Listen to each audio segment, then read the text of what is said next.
everyone for, got it. Thanks for everyone for being here. So before, and I'm gonna do a quick little introduction of who I am, kind of why I do it, but before that, if you want to engage in, like, this is kind of like an interactive experiential workshop, and if you want to try some of this stuff out, and there's no pressure, you are certainly welcome to just watch. You can watch the recording afterwards and try stuff out. You're welcome to have your camera on or off, whatever you're most comfortable with. However, if you want to try out some of the stuff that I'm going to be just sharing and demoing, a ball could be handy, a tennis ball or any kind of ball that you can fit in your hand. Again, not necessary, but I'll be demoing some stuff with the ball. And then if you have like a strap or a belt, or even like a towel, like probably a bath towel, something that you can widen. Even if you have like a weighting belt, that works really well too. You could for sure grab those items. And again, if you don't have them, no big deal. And we're going to be talking just a wee bit about the actual setup of a fly rod. And I just have my butt end here. And if you have something nearby that you can kind of just hold on to that mimics a part of your fly rod, it could be a fly rod, but it could also be like a hairbrush or I don't know, really anything that's just a little bit shorter that you could hold into your hand. You're certainly welcome to grab those. Okay, I grab my hairbrush. It is not a requirement. And as Liz mentioned, I really love facilitating a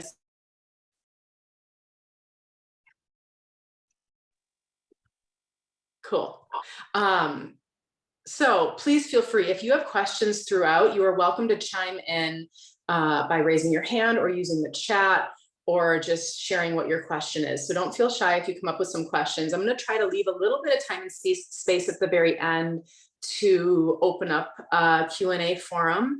But that being said, I love to chat throughout these presentations, so feel free. All of that said, I'm Lindsay Kocka. I am the founder of the Weight and Wellness Women's Fly Fishing Wellness Retreats.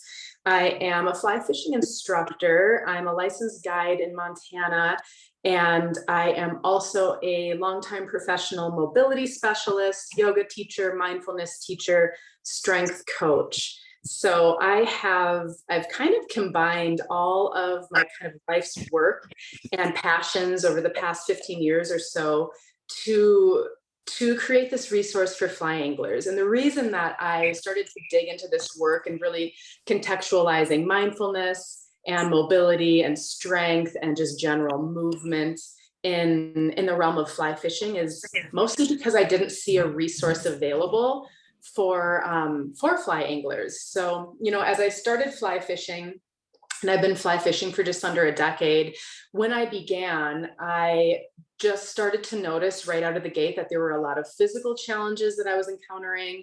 I was noticing that there were some mental hurdles that I was kind of getting over as I started to explore new terrain, different environments that I hadn't explored before.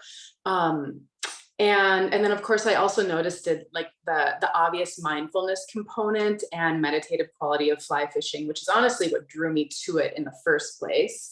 And yeah, you know, I wanted to explore my own ability to move more mindfully in the outdoor space. I really enjoy talking about mindful movement within the context of our ecological impact and how it's actually so critical if we're approaching the outdoors from a conservation focused mindset to utilize mindfulness in that respect as well. So yeah, that's just a little bit about me. I kind of, in terms of my professional career, I do a little bit of everything. So I teach at local studios, I facilitate retreats, I teach at a couple different fly fishing schools, the Anglers Academy and the School of Trout. And I do lots of presentations like this with different outdoor groups, organizations, businesses, fly fishing clubs, all of the things. So super, super fun to connect and share this work. I've been really working on creating a few more virtual resources here and there as well. So all of that said, I kind of want to just dive into it because we have plenty to cover. This class, this practice, this presentation is going to be me sort of talking about what is the fly cast, And how do we engage physically with fly casting in a way that helps to improve our fly cast and the performance of our fly cast, but also to it, all this stuff really speaks to our upper body health and longevity as well. So twofold is moving mindfully and utilizing mobility methodology to not only improve the fly cast but to maintain health in our upper body. So we're going to kind of go over all of that. And where I want to begin is just by chatting very briefly about what is fly casting, how is it different from, I'm just checking the chat real quick here and there. How is fly casting different than, say, conventional fishing and spin fishing? And if anyone wants to chime in, and no pressure, you don't have to, but if anyone has any thoughts they want to share about if you perhaps grew up conventional spin fishing and then took up fly angling, which that was my experience. I grew up in Minnesota and kind of was brought up in the typical like lake life fashion, and then took up fly angling later. And the mechanics of a cast is quite different from one to the other because the setup of the rod, the rig, is quite different. So what I will say, and again, I don't want to spend a ton of time with this, but if there are any folks in the house who are very, very new to fly fishing and fly casting and maybe a little bit miffed as to like, why is it so different? The very, very basic explanation is that with a fly rod, it is your fly line that is propelling the fly that's on the end of your line. So your fly line here in combination with the rod itself.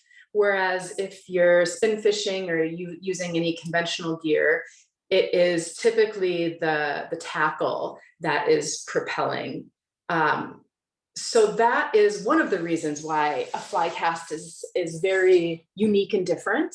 We tend to have a fair amount of line behind us because we have to load the line and load the rod in order to send it to whatever distance we are casting. So for that reason, the mechanics of the fly cast is really, really important. Whereas if you have just a conventional rod, it's kind of like a smaller movement and you don't have to be as aware of how you're utilizing the mechanics of your body. Within the case of a fly cast, everything about the mechanics of your body really, really affects the way in which your cast will land or not land or land behind you. So I kind of just want to cover some of those details, why it's important that we work specifically from the shoulder girdle, why it's important that we tend to our elbows. It's really, really common that a lot of fly casters wind up with chronic elbow pain, tennis elbow, golfer's elbow, and there's a lot of reasons behind that. So we'll kind of get into that a little bit as well. And then also the way in which to utilize your grip mindfully. A lot of these elbow issues are actually related to over gripping. So let's talk about that a little bit too. Some of the work we can do to tend to all these tissues so that again, you can improve your cast, but also just take good care of your body so that you can continue to fly fish, which I think is ultimately what we all are hoping to do is embody and remain engaged with these sports and practices that we love so much. So all of that said, let's dive right into it with let's just talking about the grip. So right away, the first thing that you're thinking about, where you begin with your fly rod is within your grip. If you have something with you, it can be a ball, it could be a fly rod butt or a brush or whatever, go ahead and grab a hold of it for a second. This is one of those areas where folks tend to over grip and unconsciously over gripping. So something that I think is really important is this idea of doing grip checks throughout your day when you're fly fishing. So hold on to whatever it is that you have, if you have something, and grip it fully and completely. So, of course, you are going to increase your grip if you have a fish on your line, but beyond that, this level of 100% grip is totally and completely unnecessary, especially if you're spending long periods of time on the water and casting, it's so, so critical that you actually loosen your grip a lot. So if you're gripping onto something, grip it a lot, and then come into the inverse where you lighten your grip to the point where you almost lose whatever it is that you have in your hand. And what you really want to find is something that teeters closer to the edge of loose. And this is a matter of, when you're fly casting, you stabilize through your grip as well as your elbow.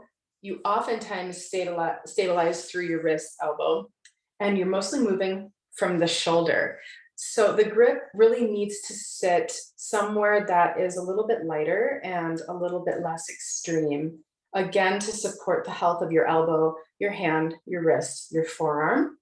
And again, this is an area that can be really tricky for folks. So I recommend getting into the habit, if you can, when you're on the water, to doing these grip checks every once in a while, whether or not it's every 30 minutes, every 10 minutes, just bringing your awareness. And this is this idea of just incorporating mindfulness and this body awareness into your practice of fly fishing, is noticing the details. And so just noticing what your grip is and lightening your grip so that the mass majority of the time, obviously you don't want to send your fly rod behind you when you're casting, but for the most part, you can keep a pretty light grip. So this is just sort of like one of those tenets in fly casting that takes time to sort of train yourself, but over time, you'll actually learn that it'll feel far more natural to keep a little bit of a lighter, looser grip so that your fingers are, your hands are stabilized, but again, no need to death grip your fly rod. So number one is just that. An area that I think is helpful for a lot of folks is also just working with a tennis ball and working with your grip. So a lot of people seem to think that they need to build their grip strength exponentially. And depending on the person, you may need to do some work building your grip strength. And this is a great way to do it, just squeezing and releasing a tennis ball. There's a million different ways that you can build your grip strength.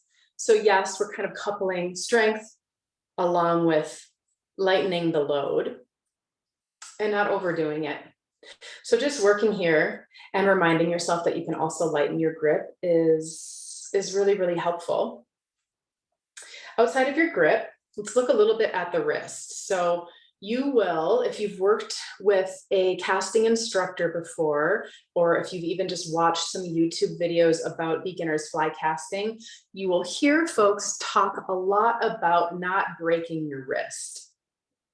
And this is kind of a large conversation of which we'll just breeze over it. But the main reason why, when you're fly casting, you don't want to be utilizing a ton of range of motion in your wrist, the main reason for that is because you will wind up dropping your fly behind you. And we'll go into a little bit more of this shortly, but generally speaking, all of this action from the wrist is going to leave you with your fly stuck in the weeds somewhere and not in control. So that's just one of the main reasons why we look at stabilizing through the wrist joint. That being said, it's still really, really important to maintain range of motion in your wrist.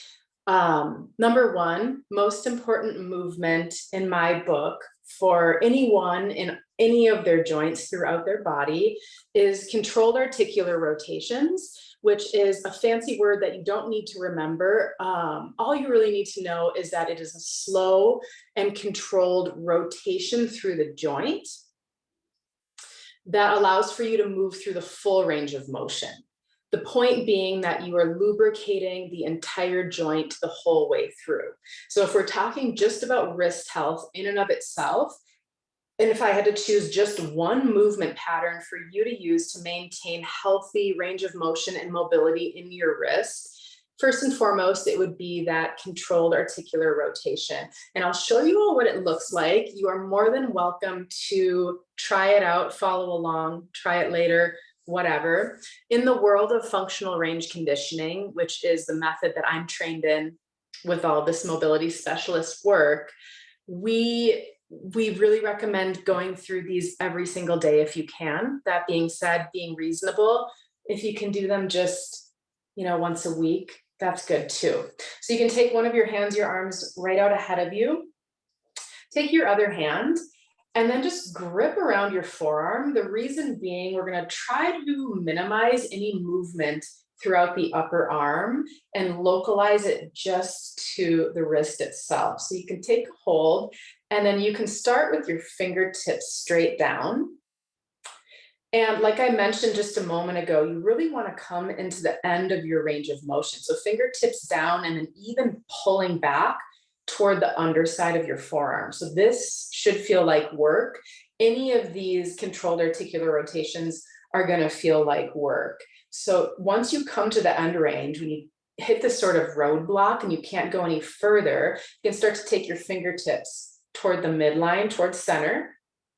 And it doesn't matter. You could start in whatever direction you want, but then it's just a slow, slow, slow rotation. And what you're going to notice most likely as you start doing this work, depending on the person, but you may notice that your range of motion is a little bit more limited and smaller than you may have expected, especially when you're moving slowly and with control. Go on to the other side and nudging up against the end range the whole way through. So just this action alone, which seems so simple, but at the end of the day, I think most of us probably aren't actually bringing our joints through the full range within our daily activities. This is just one of the most productive things that you can do to maintain health inside of the joint. And so I recommend it highly.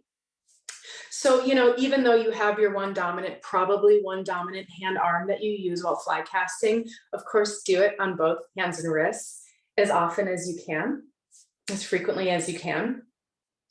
Slow, slow, slow. And if you find that you're trying to compensate by rotating through the rest of your arm, that wouldn't be uncommon, but that is why we're trying to just localize the movement to ensure that we're caring for the health of this joint alone, first and foremost, while knowing that we're going to do work with all the joints. So controlled articular rotations, if you happen to be taking notes, please note that as being super important for the wrist health, but all of your joint health. And then in terms of stretching is super important, and you can do it in a number of ways before you get out fly fishing, afterwards, just generally in life. A little bit of stretching goes a long way. And I'm, again, not going to dig into a ton of this, but very quickly, just a couple of my favorites that can have a really big impact in the health, particularly of the soft tissues in your forearm and leading up to the elbow, so that we can try to hopefully prevent any sort of chronic issues in any of this. You can just take a hand out ahead of you and then spread your fingers quite wide, not to the maybe end range, but just give yourself some daylight between each finger.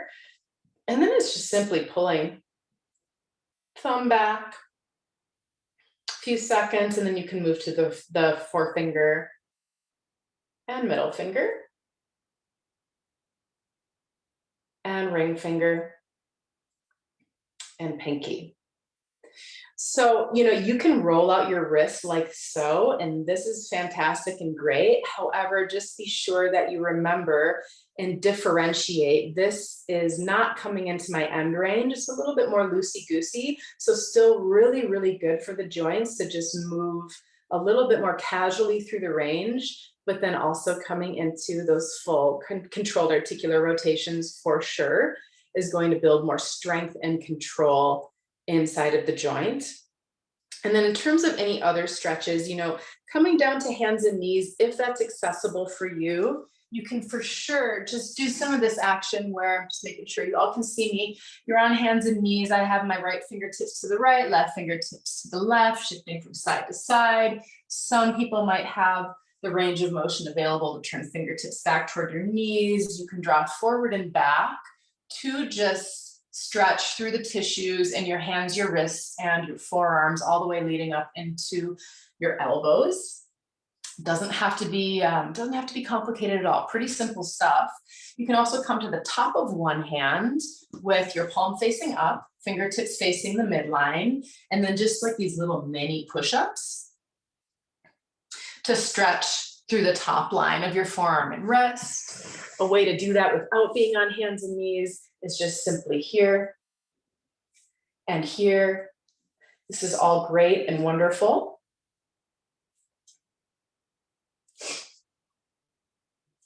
So some of that goes a really, really long way, just in keeping the wrist, forearm, elbow healthy, mobile, more long-term.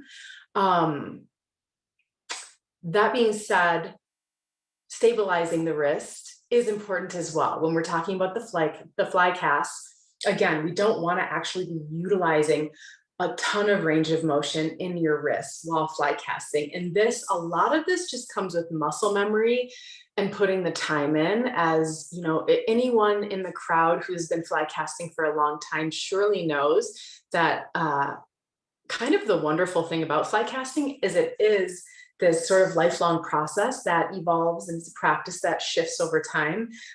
So, you know, patience is a virtue. But that being said, to stabilize the wrist, generally we will have a little bit of play in your wrist even while you're fly casting. So your wrist isn't going to be totally unmoving. So we want it to have some healthy range of motion. There will be a little bit of play in your wrist while fly casting. However, for the most part, we really want to get to the shoulder when we are fly casting. So to stabilize your wrists, some really simple ways to just train your wrists would be simply hands straight up, other opposite hand to it, and then it's just an isometric contraction. So I'm pressing my hand into my wrist and my wrist into my hand, just to train that sort of stabilization. And you can use this, you can do this against any surface that you want, but it does just take time. The reality is, fly casting isn't necessarily natural or intuitive to our bodies. There's not a whole lot else that we tend to execute or do in quite the same way. So again, it is a matter of putting the time in, building the muscle memory, building the neuromuscular connection, and kind of hardwiring your brain to understand the fly cast. It takes time. Let's dig into, before we move on, one more quick little bit for the forearm, because I know that this is a trouble area for folks. A little bit of myofascial release work can go a really long way. It's something that I invest in pretty frequently before and after I get out on the water, especially if I know I'm going to be spending a full day or several days in a row. And there's a few different methods that you can use. I think it's pretty intuitive, but fingertips to the forearm. And then you can just work your fingertips into the top of your forearm as well as the underside. And you're kind of just looking for different ridges that you can work your fingertips through without overdoing it. So a little goes a long way. There's no reason to embody that sort of no pain, no gain mentality. So just be sure that you're being thoughtful, and it's kind of think of it as a gesture of kindness to the tissues, and offering information to the tissues rather than just kind of trying to wail on them. That tends to actually lock everything down and even maybe cause a pain response even more if we're going too heavy on the amount of pressure. So a little goes a long way with this. So this is kind of the simplest method that you can use. You can also come down to hands and knees, place the top of your forearm down, and then use the opposite forearm to just sort of like a rolling pin style. You can just work from the wrist up the forearm. Again, a little goes a long way.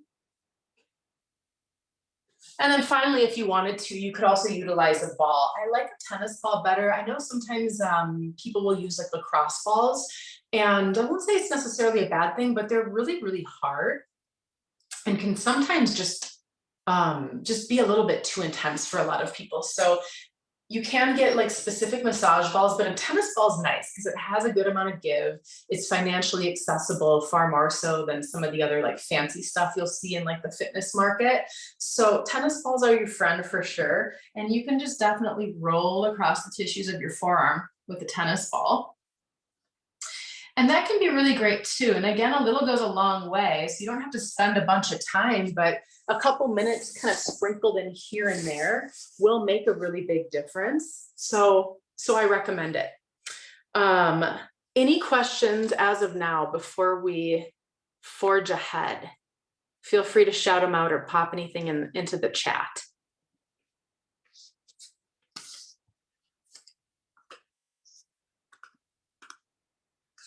Not so much. Cool. No worries. Forging ahead. So let's dig into the shoulder girdle. Our shoulder joint is actually several joints that compose the entirety of your shoulder complex. And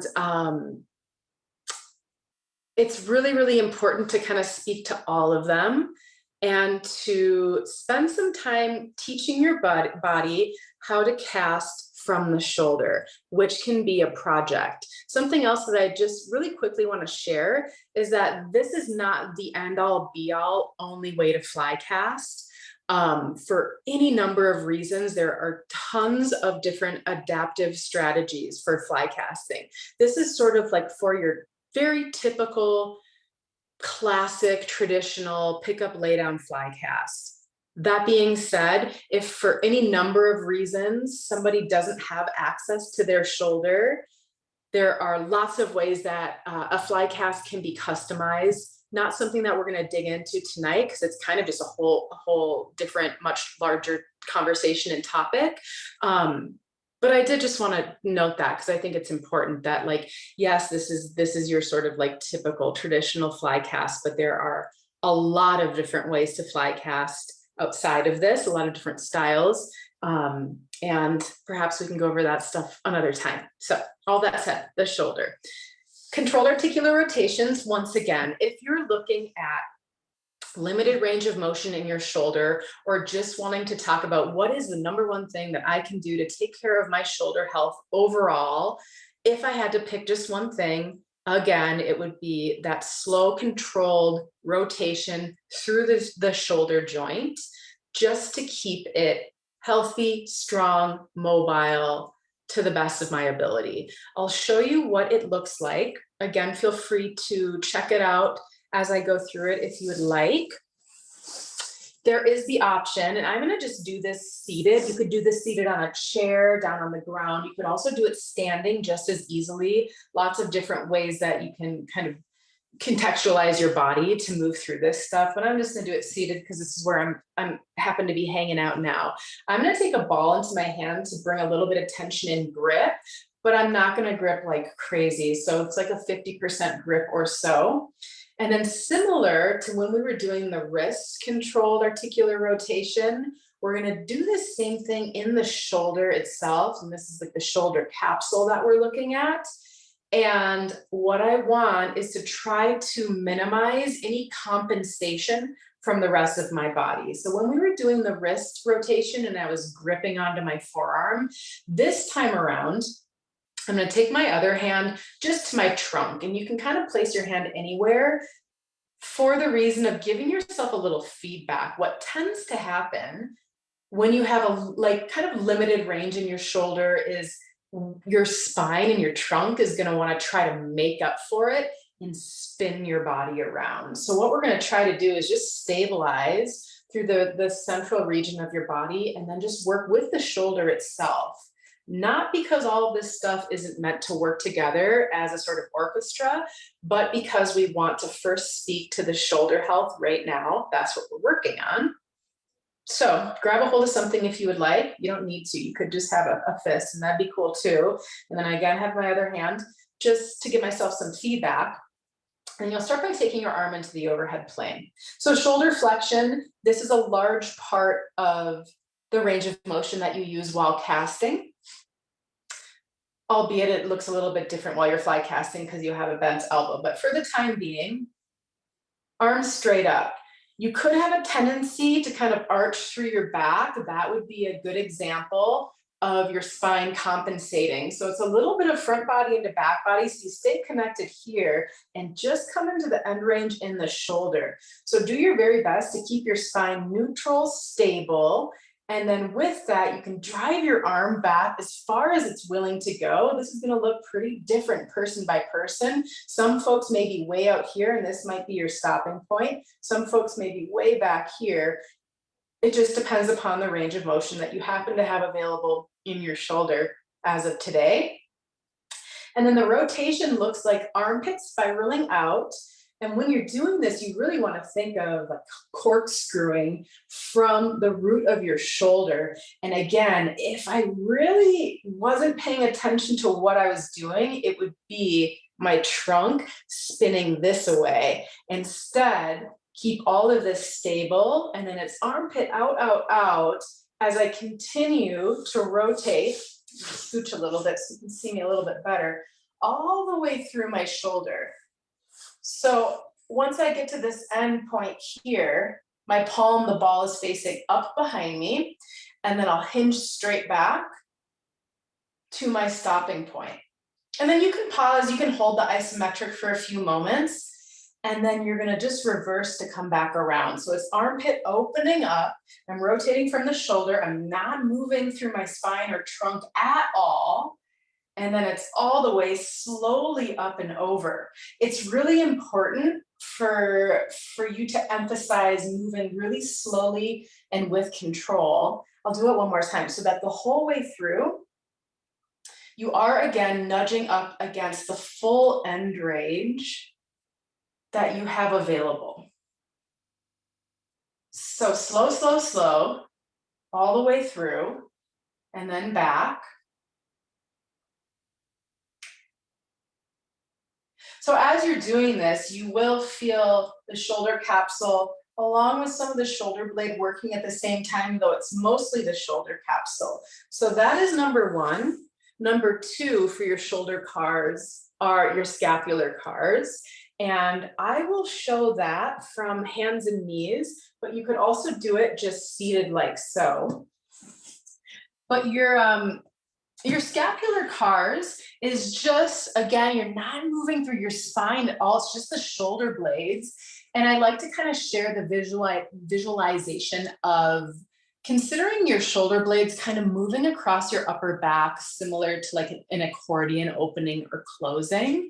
So you lock out your elbows and then just drop your chest down just so that the shoulder blades narrow in toward the back of your spine. And then again, press through your hands and lift the back of your spine up between your shoulder blades. So that's your scapular push-up. This helps to mobilize some of the range of motion in your shoulder blades. Super, super important. For many people, it might take a little while for your brain to kind of hone in on this because you're going to want to bend your elbows. If you're someone who is just hardwired to do push-ups, your brain is going to say, well, that's what we're doing, so that's what we're doing. However, what you really want to do is just get into the shoulder blades themselves. So again, you lock out the elbows, and this might take some time to train your brain, but you get there usually over time. It usually doesn't take folks too terribly long. The other movement is your elevation and depression. So that is shoulder blades moving up toward your ears and then down toward your back pockets. This should absolutely feel like work in your upper back, in your shoulder blades as you move through these. So there are those two ranges of motion, the opening and closing, the elevating and depressing, and then you can bring it all together into these circular patterns into the shoulder blades, which just looks like shoulder blades drawing in toward the back of your spine and then drawing down, opening up, and then drawing upwards. So you can try moving in both directions. It's honestly, if it's a challenge for your brain, it is good for your brain. So think of it, if you want to kind of think of it in that light, some of these movement patterns that might be a little bit more unfamiliar if you haven't done them before, if it takes a little bit of time for your brain and your body to connect and find these movement patterns, what that really means is you're creating a new neural pathway, which is a wonderful thing. And such a thing with fly casting, because again, it is unnatural, and we're going to get into this a little bit more in a second here. And for many people, it does just take a while, and it takes consistency, as most things in life, to kind of build your ability to execute these different movements. What it looks like, the shoulder blade stuff, just from hands and knees. I can just take my arms out ahead of me, and then it's just widening, narrowing, widening, narrowing, elevating, depressing, and then coming into this circular, it's like a choo-choo train kind of situation motion. And you can try both directions, but again, do your best to slow it down, even though I think, like, especially if this is like on our like to-do list of like checking off the things that we need to do to take care of our bodies, because yes, sadly, our bodies do need maintenance, and this is just the reality. We want to kind of like get it done as fast as possible. Try to slow it down, and you'll actually benefit a lot more, and you don't have to do as much of it. Like, even just going all the way through one time a day is amazing and fantastic, and definitely more than what most people do. So it goes a long way. Okay, so those are kind of my like, please do these. If you have one takeaway, controlled articular rotations, please, please, please do them. All of the joints in your body, but we're really just talking about upper body today. So the shoulders all the way through in the wrists, just huge, so important. Beyond that, I'm peeping at my my notes really quick. So if you brought something with you, a weighting belt or a strap or a towel or whatever, grab a hold of it for a second. I'm gonna just very quickly go through just some shoulder flossing. This is another movement that it's not as specific as the controlled articular rotations. It generally feels just a little bit better for most people, and like not as much strength oriented work. But again, it's really, really important, and it's really, really great for the health of your shoulders and just keeping them mobile. And take whatever you've got, and then take it out kind of wide. You're going to kind of play around with the distance between your two hands until you find your own sweet spot, which is going to be very unique to you and your own body. But just this shoulder flossing is simply taking whatever you got between your hands up overhead and then dropping it down behind you. If you find that this is cumbersome and you're not able to drop it down behind you, it's because you have your hands too close together and you need to give yourself more distance between your hands. So again, very simple, basic shoulder flossing. It can be combined with other movements as well. If you're kind of looking to combine movements and get a little bit more bang for your buck, you could certainly be like working through some different squat patterns while doing this. But this is great. Just seated, a little bit of shoulder flossing with whatever it is that you have handy around the house is wonderful. Highly recommend it. That would be like number 2 for just some like very basic shoulder work to just generally keep the shoulders healthy. Let's talk about the tricky part of fly casting, which is mobilizing the shoulder, stabilizing the elbow.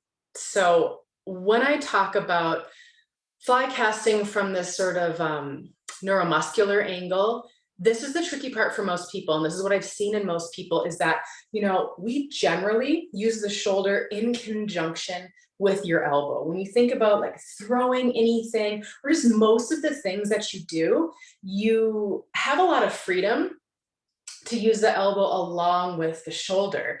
And that is the very reason why fly casting can be kind of tricky and takes just some time to train this new neural pathway of, oh, I'm going to just use the shoulder, but I'm going to flex the elbow and keep it here and stabilize it and not be doing this. This is also true if you've spent a lot of time conventional fishing or spin fishing. Generally speaking, people just use a quick little flick of the elbow and the wrist, and off your line goes. And with fly casting, you're managing all this line behind you, and you don't want it dropping behind you. So typically, if you're working with a fly casting instructor, they will start with just teaching you this motion. If you have something with you, if it's the butt of your rod or whatever, grab it. You could even just like hold on to a ball or make a fist or hold on to nothing at all but your hands. But the movement is less back and more up and down. So this is tricky business because, take a moment to think of like where else you do this in life. where it's so specific to up, down, up, down. One of the reasons why, if I'm working with a brand new fly caster, I like to actually do a bunch of shoulder engagement work to actually fatigue the shoulder. The reason I really like to do that is so that people can feel their shoulder, because it's like a little bit sore. Like you can feel the fatigued muscles and they're like, oh, okay, I'm using my shoulder. I'm using my shoulder.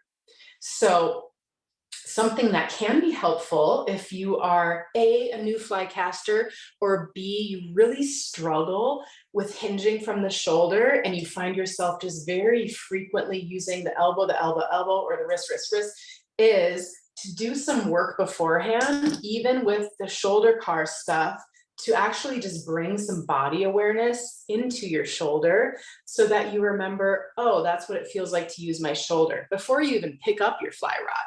Something I definitely recommend, something that's really, really helpful for a lot of people. Lots of different ways that you can engage with your shoulder to do that, but those controlled articular rotations are one of the many really great ones. So up, down is the first little bit. So more so like an elevator, lifting and lowering versus dropping forward and back, and definitely versus this. So something that I like to have folks do, I have a couple little things that I'm going to quick show you to help train your brain. And this is the kind of stuff you can work on just at home or wherever, without a fly rod in sight, just to begin to train your brain to stabilize here and mobilize through the shoulder. Is you can squeeze something just right in between bicep and forearm, and then begin to mobilize. I'm hoping this doesn't go flying on me. And then just begin to mobilize through the shoulder. And a little goes a long way with this. You don't have to like take a huge movement. In fact, for the most part, depending on, how you're fly casting, what the size of your rod is, how much line you're managing, generally speaking, you're going to wind up moving a lot less than you might think you need to. So the movement tends to be a little bit more limited than a lot of people think. So a little bit of movement here goes a long way, but you're just starting to train your elbow to remain bent as you hinge from the shoulder joint up and down. Another thing that I really like to do to train this, and just spend a little time like reminding, because this is something that I honestly struggle with as well, because this is how our brains are conditioned, is to use the elbow all the time. So it's a process again, but you could take your weighting belt, if you have a weighting belt, and then you could come into, and you could do this with a resistance band as well. If you have a resistance band, if it were a belt, you could just loop up your belt, all doing the same thing for the most part. You could just take whatever you've got for a loop and then give a little bit of pressure from side to side, left to right, just a little bit, and then bend at the elbows. And then it's just this lift, lower, lift, lower. And then while you're doing this, you're again using your kind of mind-body connection work to feel for the musculature that is engaging and contracting while you're using your shoulders. Once you can actually feel those specific muscles engaging, that's like your other cue when you're fly casting, to be like, oh, okay, I actually can feel those muscles doing the thing. So there's a lot of the stuff that you can do just again at home, at the gym, whatever it is that your deal is, that has nothing to do with having a fly rod in hand or being on the water, just to say, okay, I'm spending some time training this neuromuscular connection between my brain and body to execute this action. And that is it. And a little, again, I feel like I keep saying a little goes long. A little does go a long way with all of this stuff. It really does. Like I'm already getting like tired and fatigued. All this musculature that kind of wraps from the shoulder blade around underneath your armpit, that is a large part of what you're utilizing when you complete this action during your fly cast. Let's see, what else did I really, really want to cover? Yeah, I mean, there's just so many different ways that you can build this relationship between bent elbow, mobilized through the shoulder. This is another version of a capsular car, controlled articular rotation. You can have one of your hands, your arms out, you can make a fist, and in keeping your elbow stretching straight out from the shoulder, the rotation is here and here. So taking some time to just incorporate some of this work into your daily life and then bringing it into your fly casting practice. For most folks that I've worked with, they've noticed a pretty distinct difference right out of the gate. I mean, just after spending a couple weeks doing a little bit of specific shoulder work like this on a regular basis, a couple times a week, daily if you can again. But let's see. That is kind of the main stuff that I wanted to cover. I want to reiterate again that not only are these ranges of motion really, really important, if you want to actually keep the entire joint unit healthy, it's very important to move through the full range of motion slowly and in control. So the controlled articular rotations, put that in on your to-do list of like absolute must for the health of your body, specifically upper body in the world of fly casting and in the world of just, having an upper body and using your upper body. What else? Oh yeah, I did just want to also mention lawn practice. I never thought I would be the kind of person who started fly casting like on the lawn, on the in like a grassy area, until I started working with a fly casting coach, and I was like, wow, fly casting is a really incredible.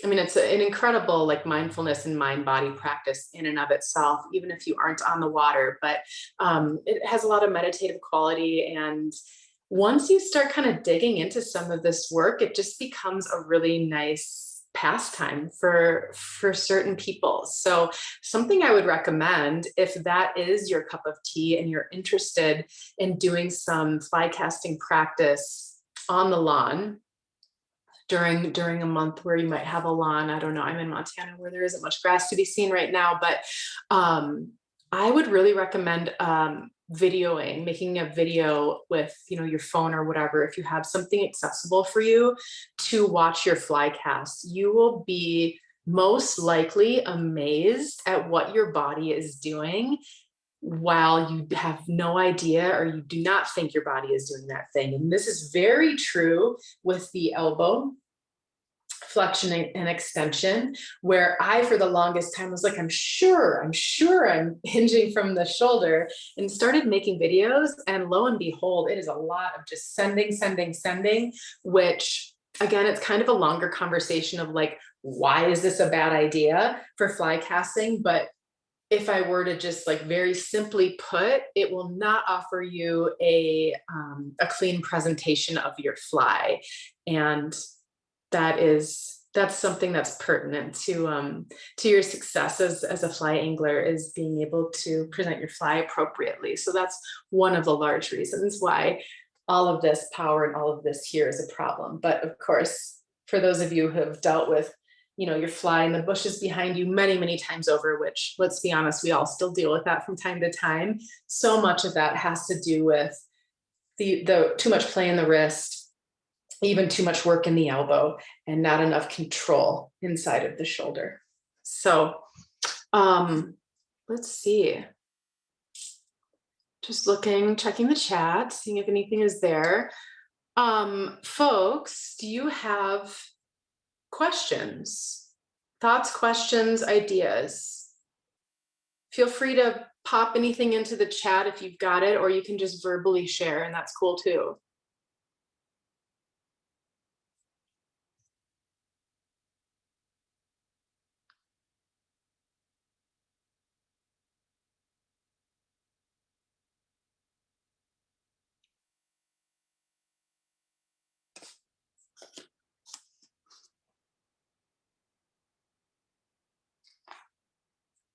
I'm just checking my notes to make sure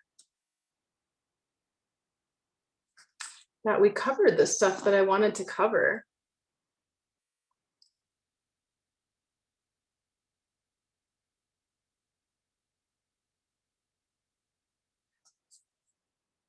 Do you have a printout of these exercises that we can follow? No. That's the short answer, but I'll give you a longer answer in a second. Yes, no problem. My pleasure, Katie. And sorry about the injury. Makes sense to do these same exercises on both sides of the body. Yes. So, okay. Obviously, like we are kind of, I'm like focusing on just this one side, which is like my dominant casting arm. And I don't happen to be particularly ambidextrous, but yes, absolutely. All of these things apply. It's like, this stuff, like we're looking at it through the context and the lens of fly angling, but at the end of the day, it's applicable to any human being, period, right? So like for the health of all of our joints, I can promise you that. And I used to work exclusively with professional rock climbers before orienting in this direction, and all of this all of the same stuff applied to them as well. And it also applies to anybody who just wants to maintain their hand, their wrist, their elbow, their shoulder health. All applicable, all really important for all people. And for sure we can look at it. I mean, the stuff with just isolating through the shoulder, that is a little bit more specific to fly casting. But it's also still great for the shoulder joint. So there's no reason why, like, I spent a decade almost exclusively teaching yoga, and all sorts of this kind of stuff was integrated. And it's really just a matter of exploring the full range of motion inside of our joints. So yes to both sides. No to a printout.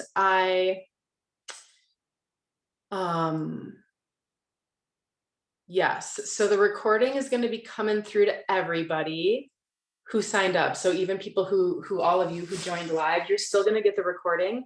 And yeah, I would definitely recommend, like, when you go through the recording, you can take, if you're watching it on your phone, you could probably like do some screenshots. Folks are definitely welcome to, you can find, I post a lot of like free tutorials on social media. So you can pop on any of my social media feeds and go through those anytime you want to. I am working very slowly at making more online resources and even launching like an online studio. It's just not my cup of tea, and it's challenging for me. So it's like the slowest process I've ever gone through, I think, in my life, is just trying to get some of this online resource stuff rolling. So I do host classes from time to time. Beyond this one, I'll just do kind of pop-up classes every once in a while, going through different topics, and even things like, we talk a lot in the work that I do about balance and waiting and walking, and like the work of being able to get up off of the ground, and like different tactics for get ups, and access to squatting, which squatting is really, really hard for most people in our culture because we don't spend a lot of time doing so. So building your ability to squat so that you're more able to access the ground and get back up. So yes to that. And any other suggestions for very rounded shoulders from sitting at a computer? Cool. Yeah, so, that shoulder flossing that we did is so nice for that. And you can hold an isometric here. So like with the chest open and the shoulders on your back, you can pull from side to side, left to right, to open a little bit more thoroughly through your front body. And that is great. You can absolutely incorporate more work through your spinal column. So you can come into flexion and extension like I'm doing, which just also, by the way, feels amazing. So if you're not spending any time doing this kind of stuff in your body, it is so pertinent. So combining the movement in your shoulder girdle with the movement of your spine is fantastic. I think that is some really great stuff with opening through the chest and the shoulders. I mean, there's tons of stuff you can do. Even just work with fingers interlaced behind your back is really, really good.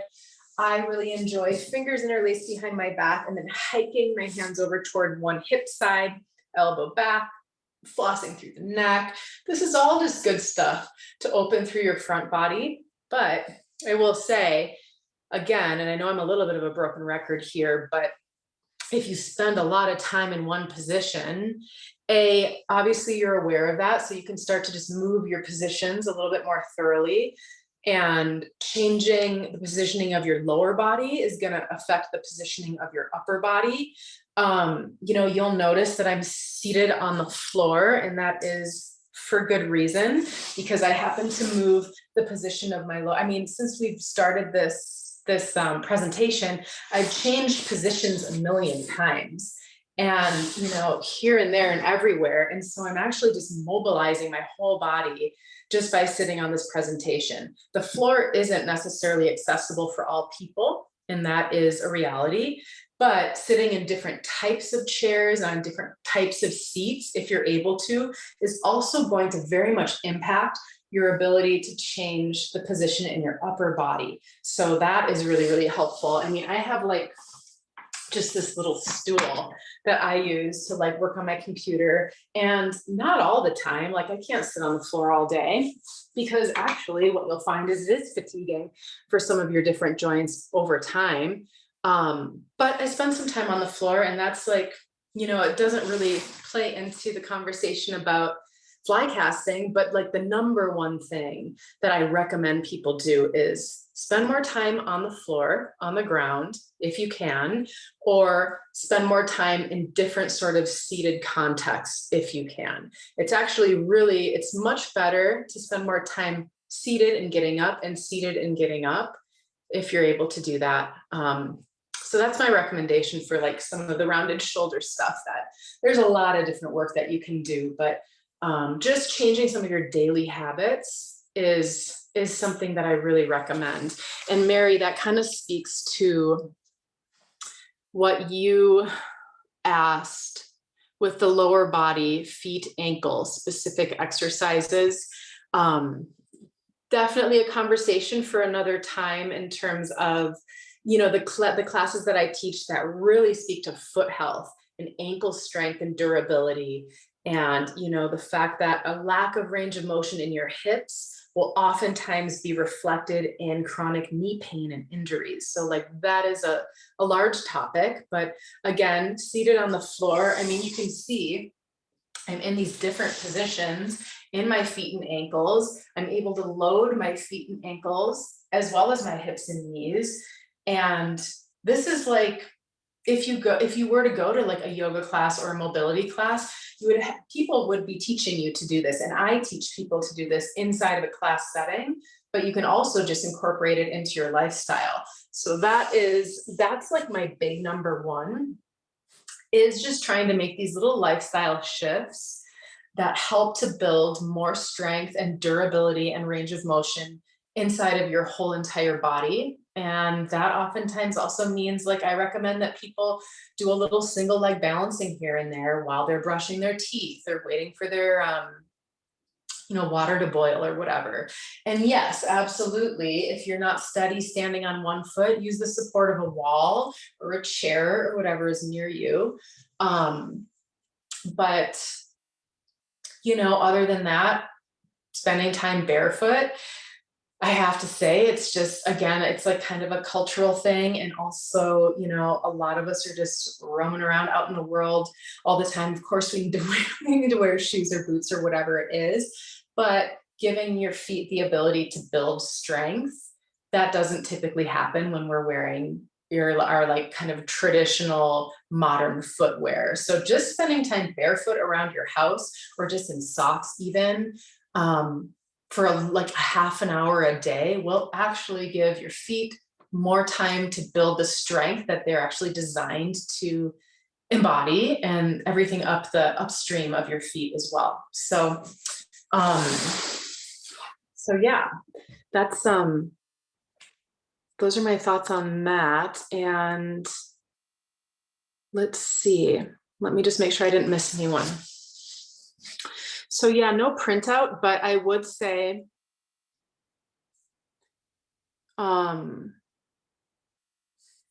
make note of the controlled articular rotations. I'll like make little like videos or reels about them every once in a while on social media, but you can also just very quickly go into YouTube or just Google controlled articular rotation, and you will find a gazillion different functional range conditioning mobility specialists who are cueing them. And you can learn how to do them through all of the joints in your body. And that is, I guess, another thing, Mary, that I would share is like, yes, absolutely, controlled articular rotations in the ankles and in the hips as well will go a really, really long way. The whole full body CARS routine can be done in like 15 minutes. So if you can spare 15 minutes here and there to do the whole shebang, it's amazing. Yeah.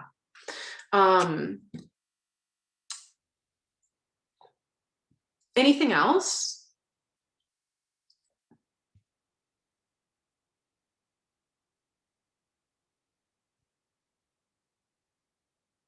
Thanks for coming, Steve. Please feel free to reach out to me personally, folks. If you have any questions or thoughts, you can find info from me on social media, of course, but also just my website has a contact form on it, so you can find info there. And yeah, I think Liz just shared it in the chat too. Perfect, amazing. Yes, all the things. Yeah, thank you all for coming. You got it. Yeah, Lindsay, thank you so much for joining us. I think this was our first time getting to work with you, and this was incredible. So thank you so much for partnering with Kate and making this happen, and for sharing your time with us tonight. Absolutely, my pleasure. Really cool learnings. And yeah, as Lindsay mentioned, everybody will be emailing out a recording of this event within the next day or two. So you'll have access to all of the exercises again. I know I'm going to have to look at them again for sure.